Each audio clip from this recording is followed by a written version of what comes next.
I have said for years that people vote when they're mad. That you can get the electorate, get more action from the electorate when you make them angry than when you make them happy. And I think that's what we're seeing now, is that people are upset about the abortion decision. People are upset about the gun control decision. And that's why they're coming out to the polls. That's why we're seeing wild shifts in what people are doing. What can gun owners do now to start laying the groundwork to try to win that election? We have a president who is adamantly anti-gun.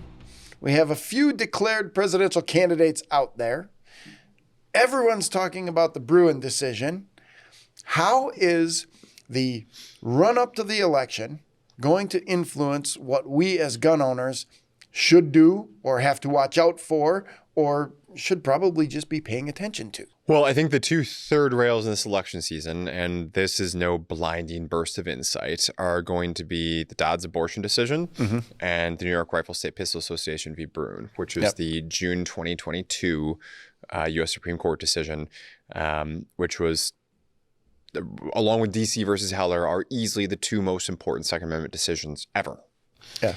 But this is going to make gun control a big thing that people are going to be running on and talking about. And obviously in states that tilt more certain direction in favor of gun control, those state legislatures are going to ramp it up because they're going to be looking to outdo each other, and they're going to be trying to just push gun control, gun control, gun control. So look, we presently have obviously a gridlock at the federal level.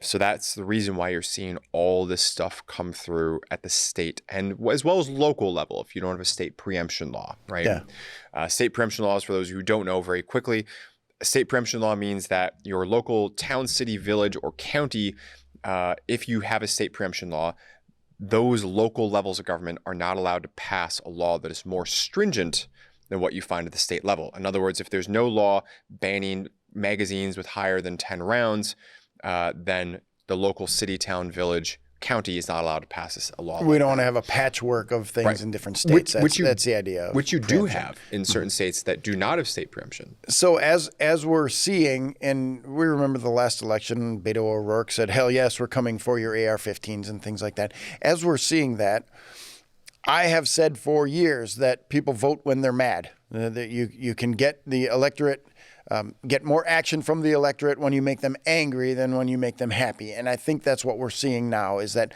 people are upset about the abortion decision. People are upset about the gun control decision. And that's why they're coming out to the polls. That's why we're seeing wild shifts in what people are doing. What can gun owners do now to start laying the groundwork to try to win that election?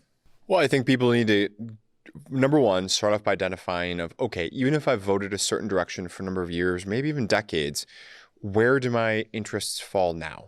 Okay, because parties change. They get better, they get worse. It's not just one party, it's all parties. All parties evolve. I think that if you looked at where the parties stand these days, I'm not saying it's unrecognizable, but they have flip-flopped on certain issues. The Republicans used to be the party of pro-immigration if you go back 20 plus years ago. And obviously that's something where they've flip-flopped positions on, as an example. And there's many other such examples similar to that. So I think people need to be constantly reassessing which party or which candidates are the ones that I'm most closely aligned to. I think that people need to be constantly reassessing philosophically, what are my interests? What are my needs? Hopefully they're thinking about this in a rational, cogent way where they're devoting time and attention to it, not just believing whatever they see on TV or whatever they get in the mail or online. Yeah, I saw President Biden's announcement that he was running again for president. He was going to run for re-election by saying that he's doing this to preserve Americans' rights. And I thought, he's not working to preserve my rights, so what is he talking about? And I think people need to take that all with a grain of salt or listen very carefully to what the politicians at every level are saying and then see what they're doing.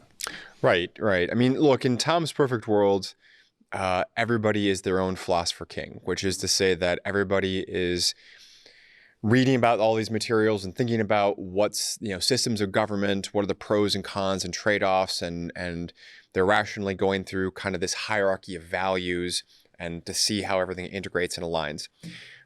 Living in the real world, that's obviously not the case. Only a skim of the newspapers tells me that. So I guess if we're not in Tom's ideal world, and if we're focused more on the real world, I go back to kind of where I started of like, well, look, you just need to be constantly reassessing because both parties are moving, and I feel like they're moving more quickly than maybe they have in the past on certain issues.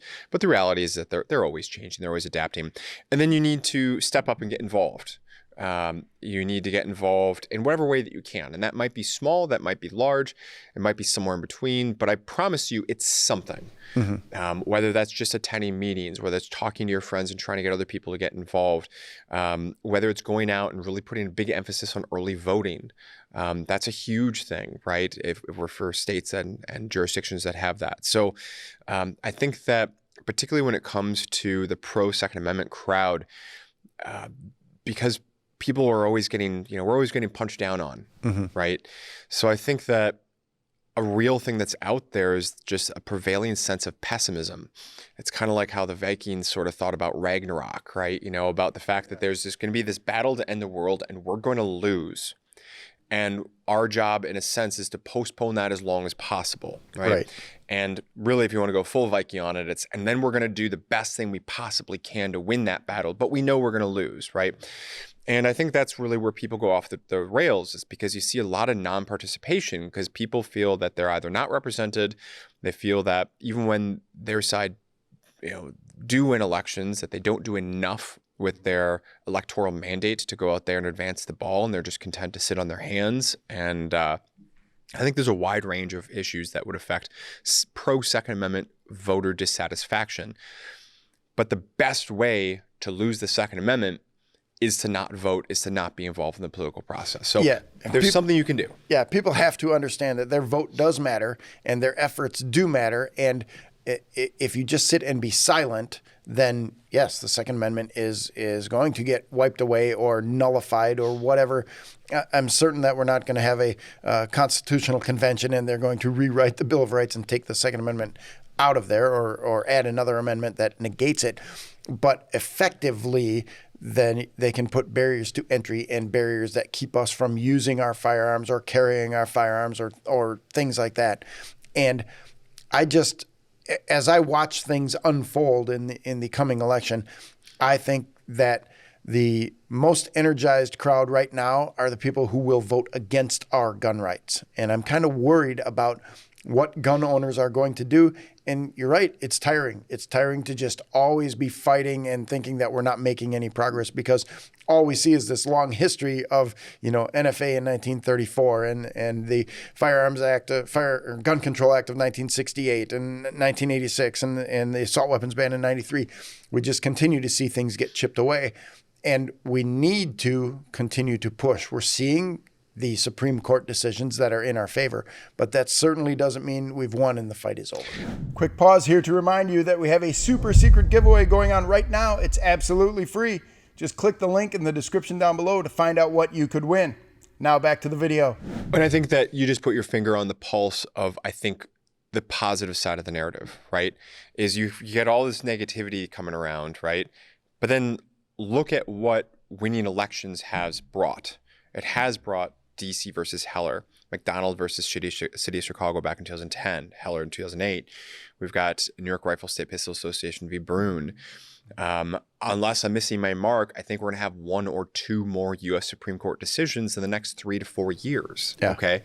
And, let's face it, justices are not put on the Supreme Court generally because of their Second Amendment views. They get vetted largely on other interests, right? And then kind of incidentally, if they happen to align with whatever party's appointing them, right? And one party does a lot better job of appointing justices who are aligned with their values than certainly another party, that's for sure. But elections have consequences. Yeah, and I was just going to say that. There's a super positive story, however, to push back on of winning elections has given us those 3 mammoth cases. And really, McDonald's kind of an extension of Heller. So that's why I usually just say Heller and Brune. So there's absolutely a positive narrative to this. There's a positive side to the whole thing. And there's massive U.S. Supreme Court decisions that are yet to come when it comes to talking about what's a sensitive location, where can the government ban your firearms, what kind of firearms and accessories can they ban, and what is an accessory? Is a magazine accessory, or is a magazine part of a firearm? Can they ban so-called assault weapons or so-called high-capacity magazine weapons, or high-capacity magazines? What kind of accessories can be regulated? Are they allowed to put licensing? Are they allowed to mandate insurance? Are they allowed to? I mean, I can keep going on and on and on. And all these battles are coming up. Yeah, they are all going to be out there, and if people don't go out and vote, we are going to lose them. Yeah, absolutely. And I heard you say something, elections have consequences, and we did get some great Supreme Court justice nominees that seated on the court, and we've won some great cases. Now I'm watching, and I'm wondering if you're as cynical as I am, that we're seeing Congress, specifically the Senate now, going after conservative members of the court. And it looks to me like they're trying to gin up enough complaints to get Clarence Thomas, I'll just say his name, to get him to resign, right? Which would then allow the current administration to name a Supreme Court justice, which would obviously be farther left than Clarence Thomas. I mean, it's any justice would be farther left than Clarence Thomas. And I'm seeing that, and I'm wondering, the previous administration, I don't have to mention his name, people know who that was, got to place some wonderful Supreme Court justices. And that was the idea of elections have consequences. Yep. Now the current administration doesn't have that opportunity right now, but maybe they're trying to create it with what's happening in the court and the news right now. Well, there's certainly an effort, I think, afoot to manufacture. And look, if you know anything about Justice Thomas, he's not resigning. Right. He's not resigning. I think that it could be, at a minimum, a play to turn out people at the polls, to drive donors to donate.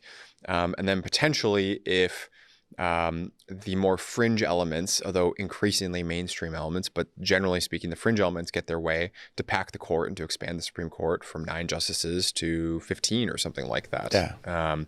Which has been done once before, in order to Franklin Delano Roosevelt did that, where he didn't like the fact he was losing in the U.S. Supreme Court. So what am I going to do? Oh, I'm just going to add 4 more justices. Yeah, we'll just make it bigger, and I get to appoint them all. So, right. Yeah. And you're right. Elections have consequences, and I think that's the key takeaway for everybody watching this right now is we can't just rest on the fact that we've had some great Supreme Court decisions. We have a presidential election coming up that is going to be incredibly contentious and divisive, and we need to be involved. The argument, the evidence is in. I understand why people can be pessimistic and cynical, but we can also win. Yes. Look at these Supreme Court decisions. We can also win. So I understand the gravity pull of cynicism and of pessimism, but the evidence is in. Like, be cynical, be pessimistic, but vote and get involved and get your friends to vote. Absolutely. Thanks again for your insight, Tom. Always great to talk to you. Thanks, Kevin. Before you go, you just missed one of our best videos that got over 500,000 views. Click right here to watch it now.